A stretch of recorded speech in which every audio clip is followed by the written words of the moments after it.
After studying abroad, I returned to find my childhood friend. Wyatt Vance had a new girlfriend who instantly hated me. No gift. I was cliquish, keeping distance. I was playing games, wearing a gown. I was seducing him. Exhausted, I cut ties with Wyatt. He snapped, Willow. Our families do business.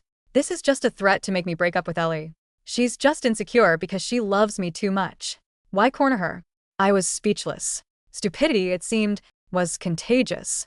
I'd spent the last semester overseas, helping my parents manage a branch of the family business. The moment I got back, I set up a reunion with my childhood crew. That's when I learned that Wyatt, the third in our quartet, was officially off the market. I was just about to tease him when the private room door swung open. A girl stood there, a vision in a flowing white dress, her long, dark hair framing a face that was the very picture of innocence. She stood frozen, biting her lower lip, her eyes fixed on me with a wounded expression. Ellie, I thought you were resting. What are you doing here? Wyatt was the first to react, jogging over to wrap an arm around her. He grinned at us, introducing his girlfriend, Ellie Reed. I missed you, Ellie murmured into his chest, her voice a soft, breathless whisper. I don't feel safe when you're not around. The rest of us just chuckled, ribbing, wild about his good fortune. My girl's the sweet, quiet type, he boasted. Not like Willow here. She's one of the guys. Ah.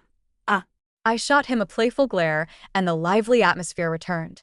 The four of us had been inseparable since we were in diapers. Our parents were all business partners, and our bond had stayed strong through the years.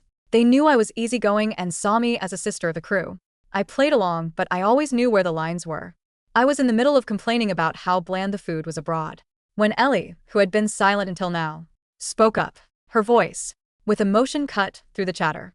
As she stared at the gifts I'd laid out on the table. Were you trying to leave me out on purpose, Willow? And you keep going on and on about how glamorous your life is overseas. I've never even been on a plane. Are you trying to mock me? Her shoulders started to tremble, as if she were carrying the weight of some immense injustice. You think I'm not good enough for Wyatt, Willow? Is that why you couldn't even be bothered to get me a gift?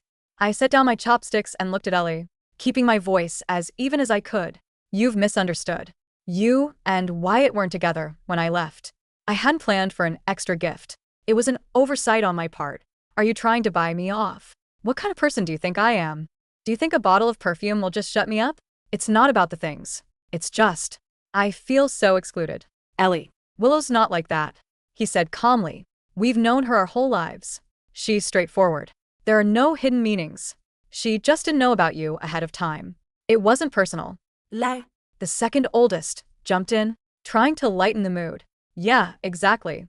Willow asked us what we wanted before she left, and we all told her to just grab whatever. She went out of her way to pick this stuff out for us. She's a good friend. It's Wyatt's fault for not telling her. Don't overthink it. Really? It's not about you. But it seemed to make Ellie feel even more victimized. She lifted her tear-streaked face to Wyatt. Wyatt. You see? They're all ganging up on me to defend her. Maybe I shouldn't have come today. Am I just in the way? Do you also think I'm just being crazy? He shot me a glare, his eyes dripping with blame, as if I'd committed some heinous crime. Willow, can you just drop it? Ellie's already sensitive and insecure. Did you have to come back and immediately start cornering her? It's just a damn gift. You could have just offered to get her one and left it at that. Why did you have to explain everything and make her feel even worse? Tweet, man. Cool it, Leo cut in, nudging him lightly. You know what Willow is like. Why are you losing your temper? He shot me a reassuring look, seeing Ellie's tear-stained face. A knot formed in my stomach. She was my friend's girlfriend, after all, and I didn't want our first meeting to be a complete disaster. I decided to just keep my mouth shut. We probably wouldn't see much of each other anyway. But after a tense silence, Ellie suddenly sprang to her feet, pointing a trembling finger at me as the tears flowed freely. Why are you all comforting her? I'm the one who was left out. I'm the one who's hurt. You're all gathered around her, like I'm the villain, the outsider who doesn't belong. I know how close you all are with Wyatt, so I swallowed my pride to come here and try to fit in. But I don't understand, Willow. This is the first time we've ever met, and you're already making things so difficult for me. What did I ever do to you? My roommate even warned me before I came. She sobbed. She said, the girl in these kinds of tight-knit groups always causes trouble. I trusted you, but you and your friends just hit me like a fool for your own amusement. Ellie, look at you. You're so fragile. And you've been crying so hard. You're going to break my heart. He cried, cradling her. Are you happy now, Willow? He roared. What the hell did you learn overseas? How to be a vicious bully. You're a pampered princess. You have everything. We let you boss us around. And that's fine. I told you to leave Ellie alone. She loves me. Do you think she'd even be at your stupid party if it wasn't to see me? You just had to push her until she passed out. I'm warning you. She is the woman I love. And if anything happens to her, I swear to God, I'll make you pay. Without another word, he scooped Ellie into his arms, shoved past Mason and Leo, and slammed into me on his way out the door. If Mason hadn't caught me, I would have crashed into the corner of the table. Willow, you okay? Mason asked, his voice laced with concern. He ruffled my hair just like he used to when we were kids. Don't worry. I'll have a serious talk with him. He's clearly been blinded by a pretty face saying things he shouldn't. Seriously, Leo chimed in, his own anger flaring. His girlfriend is a textbook manipulator, straight out of one of those online novels. For all we know, she faked that faint. And Wyatt, the woman I love police. I'm pretty sure he said the same thing about the last one. They both owe you a huge apology. I've always been decisive once I calmed down. I figured I'd just avoid Ellie. From now on, problem solved. As for Wyatt, we had history. And besides, he had saved my life once a long time ago. I could let this one slide. Amazing steak dinner, courtesy of the big man, R. Mason Thorne. You missed out a Willow Hayes. You owe us next time. I never expected that later that night. I get a phone call from Ellie. I was surprised to see Ellie's name on my screen. I'd never given her my number, but I was even more surprised by the venom in her voice. You've been deliberately avoiding Wyatt for the past few weeks, haven't you? Also, he'd be the one to tag you on social media today. You're just using his guilt over your friendship to your advantage. You pretend to be too busy to see him, then drop a casual emoji on his post. It makes you look gracious, while keeping him wrapped around your little finger. You're just waiting for him to come crawling back to you, aren't you? I took a deep breath, trying to smother the fire rising in my chest. Ellie, this is the second time you've come at me like this. I'm letting it go because of Wyatt, but that doesn't mean I'm a pushover. Wyatt and I have known each other for over a decade. I don't need to play hard to get to maintain our friendship. To me, he's just a friend I grew up with. So take your bizarre accusations and shove them. I'm busy, and I don't have time for your psychodrama. Don't play innocent. She freaked, her voice so sharp it made my ear ache. I know your type. You girls in these little cliques are always secretly in love with one of the guys. You can't stand to see him happy with someone else. Just want them all to yourself. You can't stand seeing me and Wyatt together. You're playing hard to get to drive a wedge between us. What do you have that I don't? A little more money? You're just another spoiled trust fund baby. Without your family's cash, you're nothing. I rubbed my temples. Listening to her unhinged rant was almost fun. Was this a personality disorder, or just an overactive imagination? Willow.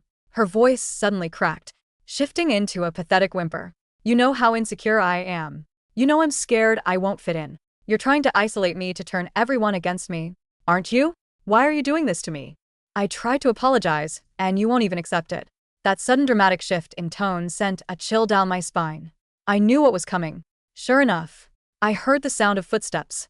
Then Wyatt's roar as he presumably snatched the phone. What the hell, Willow? Ellie went out of her way to get your number from me, so she could apologize. She was worried there was a misunderstanding between us. She's bending over backward. And you're still bullying her. Hearing Wyatt instantly take her side without a moment of hesitation just exhausted me. His parents were self-made millionaires. You'd think they would have raised a son with a mind of his own. Wyatt. Ellie's theatrical, tragic voice piped up from the background. Does Willow just look down on me? Is she trying to break us up? Why else would she keep targeting me? Why won't she just leave me alone? Before Wyatt could fall for it again, I cut her off. Oh. Shut up. Your entire world revolves around imaginary rivals, doesn't it? You just live for the drama. I've given you a pastime and again for Wyatt's sake, but you just don't quit. And you, Wyatt, I snapped, my voice dripping with contempt. Is that a tumor on your neck or just your head? A zombie has more brains than you. You believe every word she says? You really think I have nothing better to do than entertain you too? And your little freak show? The frustration from the past few weeks finally boiled over. I was done.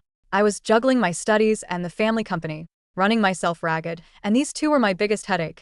Since you're so convinced I'm the villain trying to break you up, then fine, we're done. You can have a wonderful life with your precious, Fragile girlfriend. Let's just delete each other's numbers. Out of sight, out of mind. I spat the words out and hung up, my temples throbbing. I knew it was impulsive, but I couldn't take it anymore. For years, I'd put up with Wyatt's moods. My parents had helped the Vance family make a few small fortunes over the years, more than repaying the debt for him saving my life as a kid. Just as I was vowing to never speak to Wyatt again, a frantic pounding echoed from my front door. The wood of my penthouse door rattled in its frame, the heavy brass knocker vibrating like a dull bell. I didn't rush.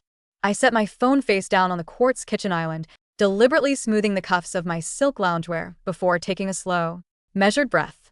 The adrenaline from the phone call was still sharp in my throat, but the trembling was gone, replaced by the cool, hard clarity that usually took over whenever I had to handle a hostile boardroom overseas. When I pulled the door open, Wyatt Vance was standing in the corridor, chest heaving beneath an untucked linen shirt. His hair was disheveled, his jaw tight, with the kind of indignant fury he had been perfecting since we were children. Behind him, leaning against the hallway wall with a tissue clutched against her red nose, was Ellie. "Are you satisfied now?" Wyatt barked before the door was even fully open. He took half a step forward, trying to crowd the doorway. "She's hyperventilating. Willow, look at her. She came all the way here in a cab to apologize to your face, to fix whatever petty grudge you're harboring, and you verbally abuse her through the phone." I looked past his shoulder. Ellie was dressed in an oversized, soft-knit cardigan that swallowed her small frame, making her look impossibly fragile. Under the harsh corridor downlights, her gaze flickered to mine, not with fear, but with a momentary, razor-sharp assessment of my reaction, before she dropped her chin and let out a trembling, ragged sob. "Wyatt, please." Ellie's voice was barely a whisper. "Don't fight. It's my fault. I shouldn't have wanted to be her friend so badly. I know I'm not from their circle. I didn't want to be the reason you lost your childhood friends. You hear that?" Wyatt pointed an accusatory finger at my face.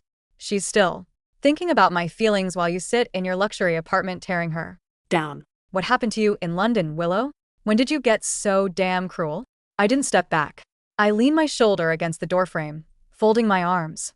"Wyatt, if you don't lower your voice in my hallway within the next 5 seconds, I will have the building concierge escort you both to the curb." Wyatt scoffed, a bitter, incredulous sound. "Go ahead. Call security on me. Call your father, too. While you're at it, tell him to cancel the Vance Hayes joint venture. Isn't that what this is really about? You're using our family's partnership as leverage because you can't stand that someone else has my attention." I stared at him, genuinely stunned by the depths of his delusion. "Do you actually hear the words coming out of your mouth?" "I know how you think, Willow," Wyatt sneered, stepping closer, his breath smelling faintly of scotch. "You've had Mason, Leo, and me dancing around you since we were 7 years old. The untouchable princess of the Hayes family. You never wanted to date me, but the second I find a woman who genuinely needs me, a woman who doesn't treat me like a backup accessory, you throw a tantrum." "Wyatt," another voice cut through the corridor, low, calm, and carrying an unmistakable edge of steel. From the private elevator alcove at the end of the hall stepped Mason Thorne. He was still in his charcoal 3-piece suit from the day's executive meetings, his tie loosened just an inch, his dark eyes locked on Wyatt with a chilling absence of warmth. Behind him, Leo strolled out, holding 2 takeout coffees. Though the easygoing grin usually plastered across Leo's face had completely vanished. "Step back from her door, Wyatt," Mason said quietly, walking forward with deliberate, heavy strides. "Now." Wyatt stiffened, turning his head. "Mason, what are you doing here?" "I dropped by to return Willow's portfolio files from the merger debrief," Mason replied, stopping just 2 paces away. He was taller than Wyatt, broader through the shoulders, and carried an innate authority that Wyatt had always secretly envied. Mason glanced down at Ellie, who had instinctively pulled her cardigan tighter and tucked herself behind Wyatt's shoulder. "And it looks like I arrived just in time to stop you from making a complete fool of yourself." "I'm not the one making a fool of myself," Wyatt snapped, though his posture retreated half an inch. "Willow just told me our friendship is over." She swore at Ellie, threatened to erase our numbers. "I heard the call," Leo interrupted, taking a sip from his paper cup. "Wyatt, you had Ellie on speaker in your car when you called Mason earlier to complain, remember?" You forgot to hang up before you dialed Willow. We heard every single word Ellie said before you took the phone. Ellie's face went dead white. The trembling stopped instantly. Leo walked over to me, handing me one of the coffees with a gentle tap against my knuckles. Black, 2 sugars. You look like you need it, Will. Thanks, Leo, I murmured. Wyatt looked between Leo and Mason, his expression shifting from rage to defensive panic. So, what if she was upset? Ellie was emotional. Willow has been freezing her out since the welcome dinner. Willow landed in the city 72 hours ago, Mason said, his voice dangerously even. She has spent 48 of those hours in corporate transitions for her father's firm, and the remaining 24 trying to sleep off a 6-hour time difference. She doesn't have time to freeze out someone she met for 15 minutes at a restaurant. Mason stepped directly between Wyatt and my doorway, cutting off Wyatt's line of sight to me. Take your girlfriend home, Wyatt, Mason commanded softly, before you say something that your father's board of directors won't be able to fix. Wyatt's jaw worked furiously. He looked at Mason, then at Leo, and finally, I caught my eye over Mason's shoulder. The humiliation burned bright red in his ears. Fine. Wyatt spat, grabbing Ellie's wrist a little too roughly and pulling her toward the elevators. Take her side. You always do. But don't expect me to come crawling back when you realize that the Hayes family doesn't own this town anymore. Let's go, Ellie. Ellie stumbled slightly on her heels as he dragged her into the lift, casting one last, venomous look at me through the closing stainless steel doors. The hallway fell into absolute silence. Leo let out a long, exhausted whistle. Well, that was a masterclass in unhinged theater. Are you all right? Mason asked, turning back to me. His eyes softened, sweeping over my face to check for any sign of distress. I'm fine, I said, leaning back against the wall, though my shoulders finally slumped under the weight of sheer exhaustion, just completely bewildered. How did Wyatt become this person? Mason reached out, his thumb lightly brushing a stray lock of hair behind my ear, his fingers warm against my skin. He didn't become this person, Willow. He was always weak-willed. Ellie just gave him an excuse to be arrogant. The next morning at 8, the boardroom on the 64th floor of the Hayes Tower smelled of fresh eucalyptus and dark espresso. My father, Edward Hayes, sat at the head of the mahogany table, reviewing the financial audit I had brought back from our European branch. Across from him sat Mason, who served not only as our lead legal strategist but also as the managing partner of Thorn Holdings. So, my father said, setting his gold-rimmed reading glasses onto the leather blotter, Wyatt made a scene at your residence last night. I looked up from my tablet. News travels fast. Leo's father called me at 7 this morning. My father remarked dryly.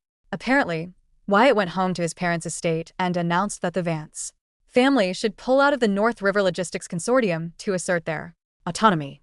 Richard Vance nearly had a stroke over his morning oats. I took a sip of water, feeling no sympathy whatsoever. The North River Project represents 40% of the Vance Corporation's annual projected revenue. If they pull out, their liquidity drops below the debt covenant threshold within 2 quarters. Precisely, Mason said, opening a blue folder on the desk. Wyatt is operating under the delusion that the Vance name is irreplaceable to this consortium. For the past 12 years, Hayes Enterprises has awarded Vance Logistics exclusive freight handling out of goodwill, mostly because of the historical relationship between the families. My father sighed, leaning back into his high-backed leather chair. His temples were graying, but his eyes remained sharp as flint. Willow, for years, your mother and I treated Wyatt like a second son. When you two were 10 and you slipped into the iced-over reservoir during the winter retreat, Wyatt was the one who ran back to the lodge screaming for help. That boy's father and I built our first distribution center on a handshake. Dad, I said gently, Wyatt running to get help when we were 10 years old was appreciated. But in the 20 years since, our company has bailed out Vance Logistics 3 times, covered their compliance fines during the harbor audit, and guaranteed their bank notes. She's right, Edward, Mason added, his voice steady and clinical. Wyatt believes that debt can never be collected. He thinks the Hayes family is obligated to protect him regardless of his competence. And now, under the influence of this new companion, Ellie Reed, he is making volatile personal decisions that affect corporate stability. Who is this girl anyway? My father asked, frowning. Richard mentioned she was a literature graduate from an out-of-state college working at a boutique. Gallery. I ran a preliminary background check on her last night, Mason said, sliding a thin dossier across the table to me and my father. Ellie Reed isn't her original name.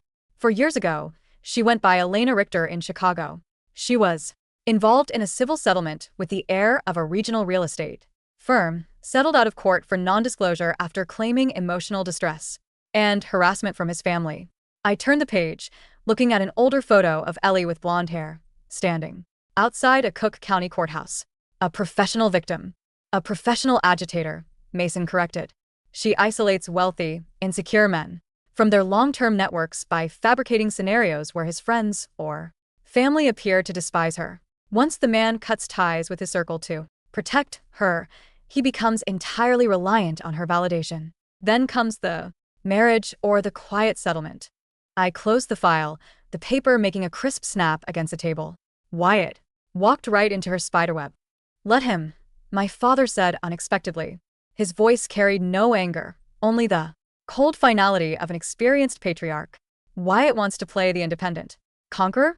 Let him handle the consequences. Willow, as the incoming chief operating officer, I am transferring full signatory authority on the North River project to you. He looked at me with pride and absolute trust. If the Vance Corporation fails to meet their contractual performance metrics by the end of this month, you terminate the agreement. No family favors. No nostalgic discounts. Understood, I replied. As the meeting concluded and my father stepped out to take a call from Tokyo, Mason remained seated, watching me. You're going to the Midsummer Foundation Gala tomorrow evening, aren't you? Mason asked quietly. Of course, I said, packing my tablet. Hayes Enterprises is the primary Sponsor. I have to deliver the opening address. Wyatt bought a donor table yesterday, Mason said, a slight, knowing smirk tugging at the corner of his lips. Ellie spent the morning at an haute couture atelier on Fifth Avenue, boasting to the stylist that she was attending as Wyatt Vance's fiancé. I looked at Mason, my eyebrow arching. Fiancé? They've been dating for 6 weeks. Insecure men move fast when they think they have something to prove, Mason said, standing up and buttoning his jacket. He walked around the table, stopping beside my chair, his presence steady and grounding. Save the first dance for me. Tomorrow night, Willow. Let's show the room what actual composure looks like. I wouldn't dream of dancing with anyone else, I smiled. The grand ballroom of the Plaza Hotel was a spectacle of crystal chandeliers, cascading white orchids, and champagne towers. The city's old money and rising titans mingled in bespoke tuxedos and designer silk gowns. I arrived in an emerald green, backless satin column dress designed by an Italian house, structured with clean, architectural lines that accentuated my posture. Diamond drop earrings caught the light, and my hair was swept up into a sleek, effortless chignon. Look at you, Leo whistled softly as he joined me near the champagne lounge. He looked dashing in a classic velvet dinner jacket. Our little overseas executive has turned into a queen. Half the junior partners from Crestline Capital are afraid to approach you. Good, I replied with a wry smile, accepting a glass of vintage bubbly from a passing waiter. Saves me from having to turn down their pitch decks. Speaking of train wrecks, Leo murmured, gesturing slightly with his chin toward the grand entrance. The circus has arrived. The double doors parted, and Wyatt walked in, practically preening. Beside him, Ellie Reed clung to his arm like an ornamental vine. She had chosen a billowing, layered white tulle gown with intricate lace embroidery, an ensemble that looked distinctly like a bridal dress, complete with a silver tiara style headband nestled in her soft curls. Is she attending a charity gala or eloping in an airport chapel? Leo muttered, under his breath. As Wyatt scanned the room, his eyes instantly locked onto me. I saw a momentary flicker of stunned hesitation in his gaze. He had never seen me dressed for a formal state-level gala before, having only known me in casual jeans or tailored business blazers. But within seconds, Ellie noticed his distraction. She tugged his sleeve, whispered something in his ear with a mournful expression, and Wyatt's jaw set into that now familiar, aggressive scowl. Instead of mingling with the senior executives by the main stage, Wyatt guided Ellie straight toward our section. Willow, Wyatt greeted, his tone deliberately cold, though his eyes lingered briefly on my gown before shifting away. Surprised to see you didn't bring your Entourage of foreign associates. It's a Hayes-sponsored charity, Wyatt, I said evenly. I'm here to work, not to collect an entourage. Ellie looked up at me, her eyes glistening under the chandeliers. She stepped Forward, letting out a soft, theatrical sigh. Willow, I just wanted to say, about last night. I'm so sorry if my dress tonight offends you too. Wyatt told me this was a black tie event, but when I saw how glamorous your gown is, I feel like such an amateur. I guess someone like me can never truly match your elegance. She reached out a trembling hand, ostensibly to touch the emerald fabric of my sleeve in admiration. Please don't touch the silk, Ellie, I said calmly, stepping half an inch to the side without missing a beat. The oils from your hands will stain it. Ellie gasped as if I had struck her across the face. She recoiled, stumbling back into Wyatt's chest. Willow, that is enough. Wyatt's voice cracked through the surrounding murmur of the high society crowd, drawing dozens of immediate stares from nearby bank executives and socialites. She was trying to compliment you. You're wearing a Backless gown that looks like you're trying to seduce every board member in this room, and you have the audacity to treat Ellie like she's dirt beneath your feet. A hush fell over the perimeter. Several elder board members turned their heads in sharp disapproval. Before Wyatt could utter another syllable, Mason Thorne stepped into the circle. He didn't raise his voice. He didn't show anger. He simply placed a firm hand on Wyatt's shoulder, a grip so commanding that Wyatt flinched and looked down at him with icy authority. Wyatt, Mason said, the words quiet enough to remain dignified, yet loud enough for the surrounding patrons to hear clearly. You are speaking to the chief operating officer of Hayes Enterprises and the primary patron of tonight's charity. If you cannot maintain the decorum expected of a guest at this table, I will have the event committee revoke your credentials. You're threatening me again? Wyatt hissed, trying to wrench his shoulder free. Though Mason didn't yield an inch. Over her? You're all blindly protecting a spoiled bully. No. A deep, commanding voice boomed from the edge of the pavilion. Richard Vance, Wyatt's father, strode forward, flanked by two senior vice presidents. The elder Vance's face was dark with fury, his eyes darting between his son's loud outburst and the shocked faces of their biggest corporate investors. Father, Wyatt stammered, his bravado instantly crumbling. You don't understand. Willow was insulting Ellie. Shut your mouth, Wyatt, Richard Vance snapped, his voice trembling with suppressed rage. You are causing a scene in front of the entire municipal banking committee. Take Miss Reed and go to the terrace. Do not utter another word until this gala concludes. Father, Ellie is my guest. I said terrace. Now. Ellie, realizing that public tears were not having their intended effect on the elder Vance, bit her lip, lowered her head, and pulled Wyatt away toward the French doors, her white tulle skirt rustling dramatically as she feigned an exit of wounded martyrdom. Richard Vance turned to me, offering a deep, respectful nod. Willow, Edward, please accept my deepest apologies for my son's inexcusable conduct. The stress of his recent responsibilities has clearly clouded his judgment. Stress doesn't create character, Mr. Vance, I replied smoothly, meeting his gaze without flinching. It merely reveals it.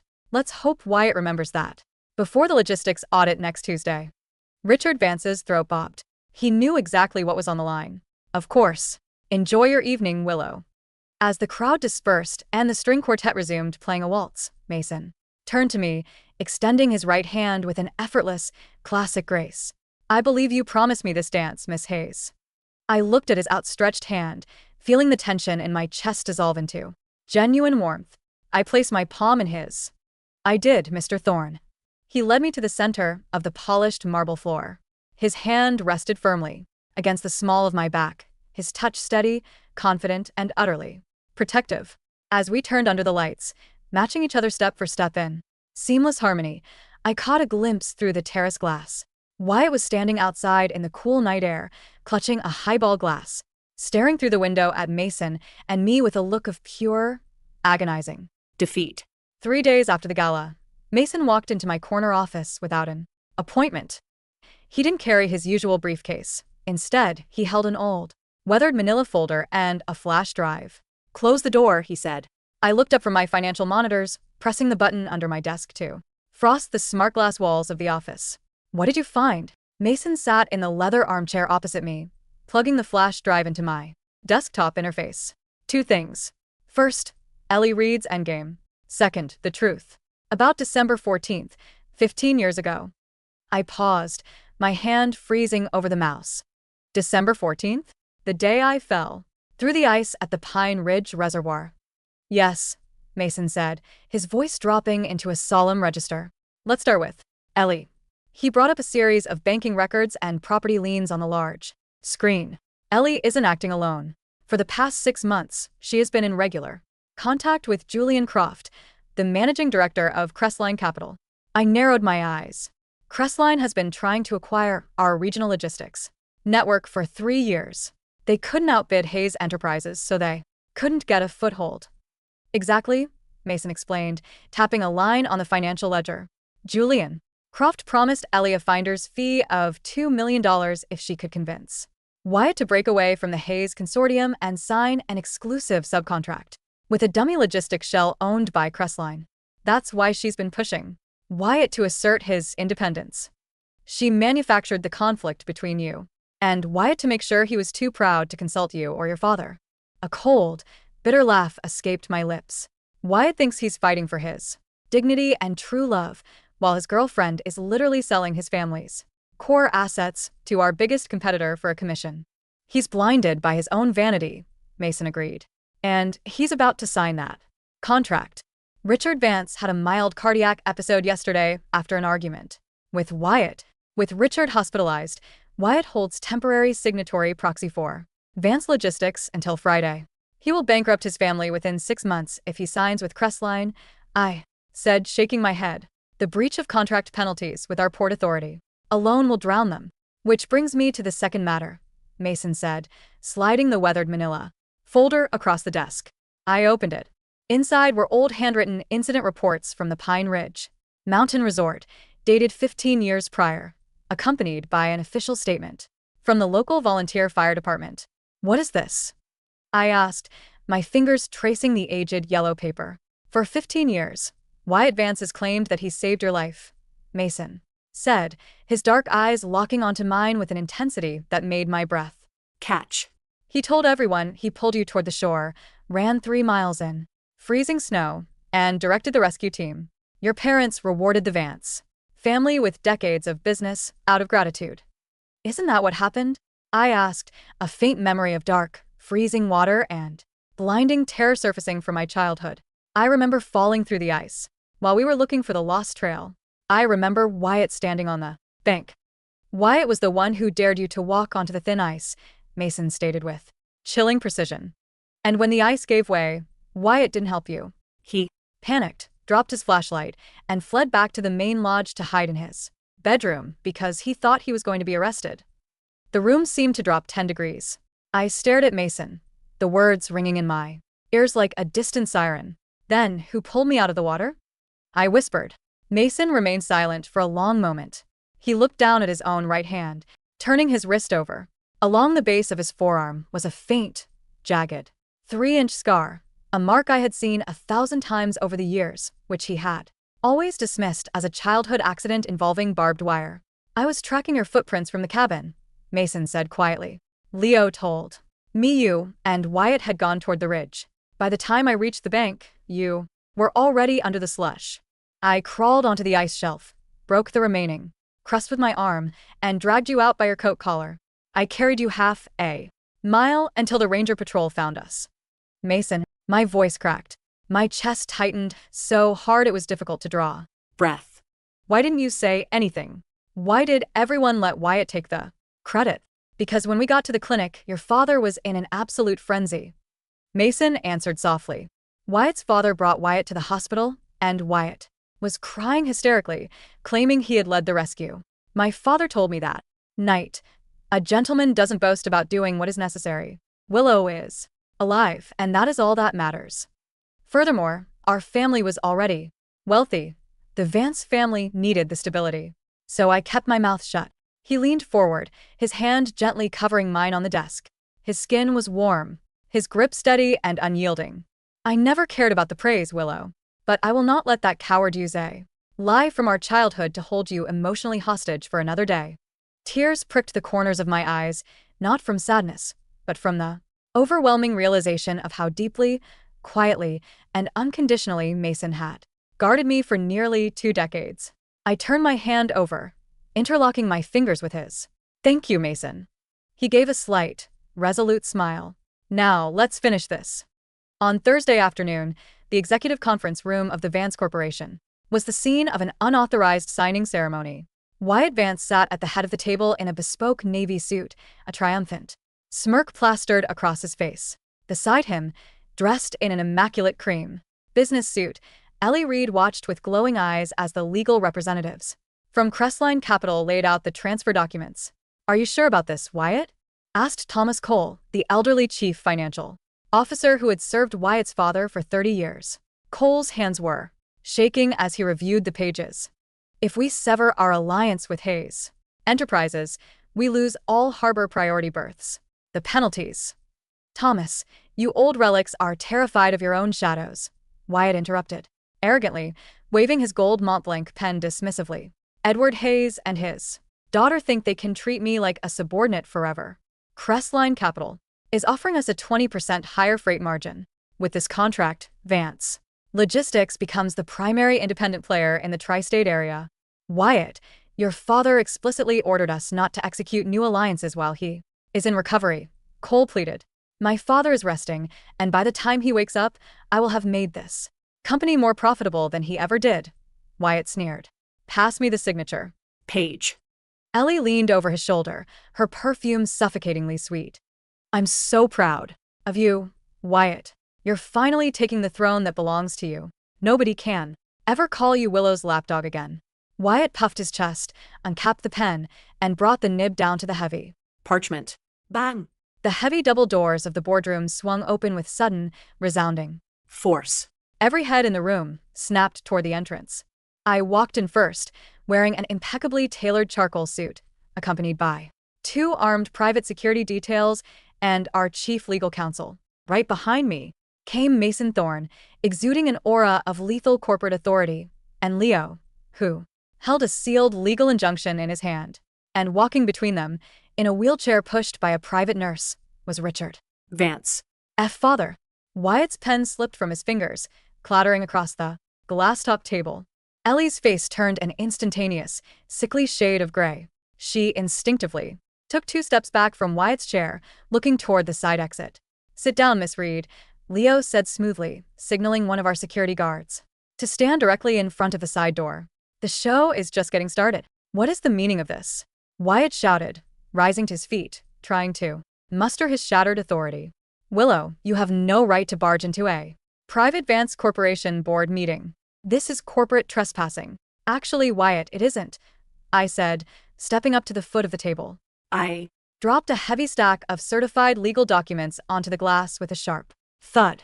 "As of 10 o'clock this morning, Hayes Enterprises exercised its debt conversion rights under the 2018 Liquidity Guarantee Agreement.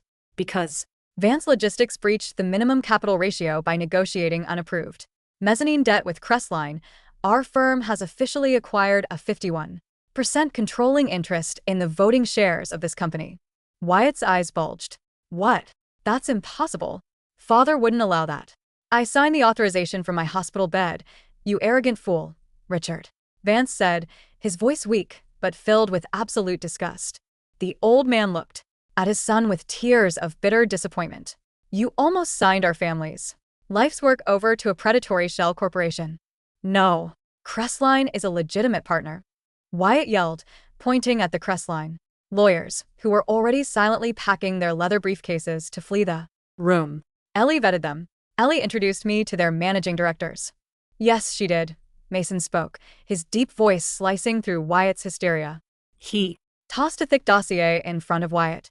"Because Miss Ellie Reed, formerly known as Elena Richter, was contracted by Julian Croft of Crestline Capital to receive a $2 million offshore wire upon your successful execution of that contract." Wyatt froze.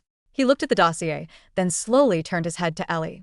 "Ellie, what is he talking about?" Ellie didn't cry. She didn't act fragile.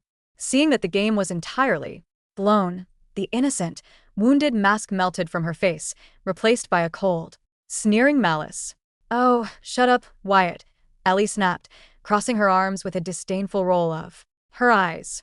Did you really think a woman like me fell in love with a spoiled, insecure mama's boy who couldn't even run his father's business without throwing a temper tantrum every 5 minutes?